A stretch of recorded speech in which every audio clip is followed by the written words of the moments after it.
सेहत इंसान लाइ अज़ीम नेमत आहे। इहो ई सबबु आहे जो साइंसदान वॾे अरसे खां न रुकजंदड़ तहक़ीक़ूं कंदा रहंदा ऐं मुख़्तलिफ़ शयुनि में माण्हुनि जी सिहत जा फ़ाइदा ॿुधाईंदा रहनि था। पर छा तव्हांखे ख़बर आहे त इंसान जे हथनि में बि सिहत जे हवाले सां वॾा राज़ रखियल आहिनि। हथनि ज़रिए सिहत हासिल करण खे पाम थेरेपी चयो वेंदो आहे, जेको जापान जो क़दीमी इलाज जो तरीक़ो बि आहे। माहिरनि जो इहो बि चवणु आहे त जापान जे माण्हुनि जी वॾियुनि उमिरियुनि जो सबबु बि इलाज जो इहो तरीक़ो आहे। इंसान जे हथनि में मौजूदु चइनि आङुरियुनि ऐं आङूठे जो तालुक़ु जिस्म जे हर हिसे सां हूंदो आहे, जंहिंजी जेकॾहिं ख़ासि तरीक़े सां मालिश कई वञे त जिस्म जे उन्हनि हिसनि जे कमकार ऐं कारकर्दगीअ खे बहितर बणाए सघिजे थो।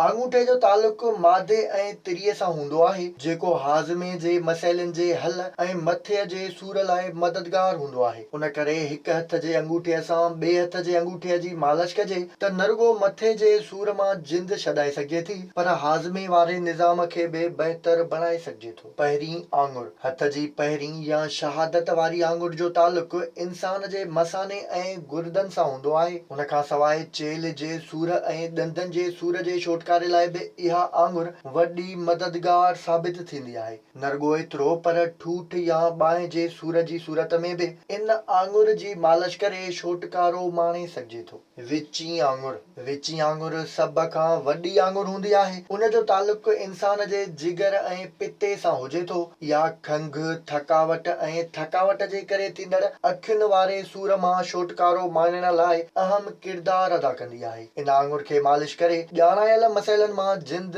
छॾाए सघिजे थी। चीच जे भर वारी आङुर, इन आङुर जो तालुक़ु जिगर ऐं वॾे आंड्रे सां हूंदो आहे। इहा आङुर ज़हानत वधाइण जो बि सबबु बणिबी आहे। रोज़ जे बुनियादनि ते इन आङुर जी मालिश कजे त जिगर ऐं आंड्रे जे मसइलनि खां बचण समेत ज़हनी सलाहियतुनि खे बि वधाए सघिजे थो। चीच या नंढी आङुर या चीच जो तालुक़ु दिलि ऐं नंढे आंड्रे सां हूंदो आहे। जेकॾहिं रुॻो चीच जी मालिश कजे त गले जे सूर समेत दिलि ऐं नंढे आंड्रे जी सिहत बहितर बणाए सघिजे थी। इन खां सवाइ आङुरियुनि जियां इंसान जे हथ जी तरीअ जा बि जिस्म जे केतिरनि ई उज़वनि ऐं निज़ामनि सां ॻंढापा हूंदा आहिनि। हथनि जी तरीअ खे हिक ॿिए सां महिटण सां जिस्मानी तवानाई समेत दिमाग़ ॾांहुं अहिड़ा पैगाम पहुचंदा आहिनि, जंहिं ज़रिए जिस्म जे मुख़्तलिफ़ हिसनि ताईं अहिड़ा केमिकल फ़राहम थियनि था, जेके जिस्म जे सूर ख़तमु थियण समेत उन जी कारकर्दगी बहितर करण में वॾी मदद ॾींदा आहिनि। जेकॾहिं कंहिं माण्हूअ जे जिस्म जे कंहिं बि हिसे में सूरु हुजे